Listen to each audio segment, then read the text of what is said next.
নমস্কার বন্ধুরা, সবাইকে স্বাগত জানাচ্ছি। আশা করি আমার সব বন্ধুরা ভালো আছে। আমি পিয়া চলে এসেছি ইলিশ মাছের লোভনীয় রেসিপি নিয়ে। ইলিশ মাছ কিন্তু কম বেশি আমরা সবাই পছন্দ করি, আর ইলিশ মাছের রেসিপিটি তোমাদের সাথে শেয়ার করব। তো চলো বন্ধুরা, রেসিপিটি শেয়ার করা যাক। মাঝারি সাইজের একটা ইলিশ মাছ নিয়েছিলাম, সেটাকে কেটে লবণ হলুদ মাখিয়ে রেখেছি। এবার কড়াইটা ভালোভাবে গরম করে নিয়ে তার মধ্যে তেল দিয়ে মাছগুলোকে ভেজে নেব। তোমরা কে কে এই মাছটি পছন্দ করো আমাকে কিন্তু জানাবে। আর জানো তো বন্ধুরা, ইলিশ মাছের পেটির ভেতরে এই তেলগুলো কিন্তু এমনি ভাজা করে গরম গরম ভাতের সাথে খেতে কিন্তু খুব ভালো লাগে। তোমরা এই মাছের তেলগুলো কে কে গরম গরম ভাতের সাথে ভাজা খেতে পছন্দ করো সেটাও কিন্তু আমাকে জানাবে। মাছগুলোকে একদমই হালকা করে ভেজে নেব। বেশি ভাজলে তো এই মাছ ভালো লাগবে না খেতে, তাই হালকা করে দেখো ভেজে তুলে নিচ্ছি। আর দেখো পেটির ভেতরেই রয়েছে একবারে তেলে ভরা। তো বন্ধুরা, মাছগুলো ভাজা হয়ে গেছে। এখন একটা একটা করে মাছগুলো রেখে দিয়ে ওই তেলের মধ্যেই একটু গোটা জিরে ফোড়ন দিয়ে আলুগুলো ভেজে নেব।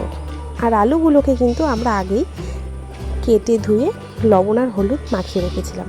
জানো তো বন্ধুরা, লবণ হলুদ মাখিয়ে রাখলে আলুগুলো কিন্তু তাড়াতাড়ি ভাজা হয়ে যায়। আর দেখো, কড়াই দেওয়ার সঙ্গে সঙ্গে একটু নাড়াচাড়া করতে করতে আলুগুলো ভাজাও হয়ে গেছে, আর লবণ হলুদ তারপরে দিতে হলো না।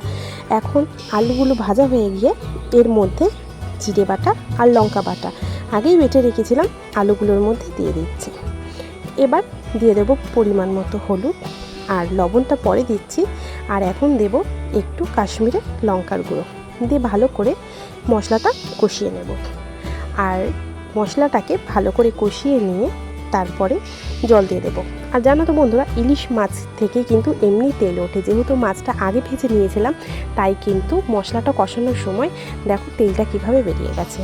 এবার জল দিয়ে একটু নাড়াচাড়া করে দেবো। যখন দেখব তরকারিটা ফুটে এসছে আর আলুটাও সেদ্ধ হয়ে গেছে, তখন ভেজে রাখা মাছগুলো দিয়ে নেব। একটুখানি নাড়াচাড়া করে নেব, আবারও একটুখানি ভালো করে ফুটিয়ে নেব মাছটা দিয়ে। যে টকবক করে ফুটে আসবে, এ দেখো বন্ধুরা, এবার কিন্তু একটুখানি সামান্য একটু ফুটে গেলে আমাদের এই রেসিপিটি নামিয়ে নেব। তো বন্ধুরা, রেসিপিটি হয়ে গেছে। কেমন লাগলো তোমরা কিন্তু জানাতে ভুলো না। ভালো লাগলে লাইক শেয়ার কমেন্ট করে দিও। টাটা বন্ধুরা, আবারও চলে আসবো অন্য কোনো রেসিপির সঙ্গে।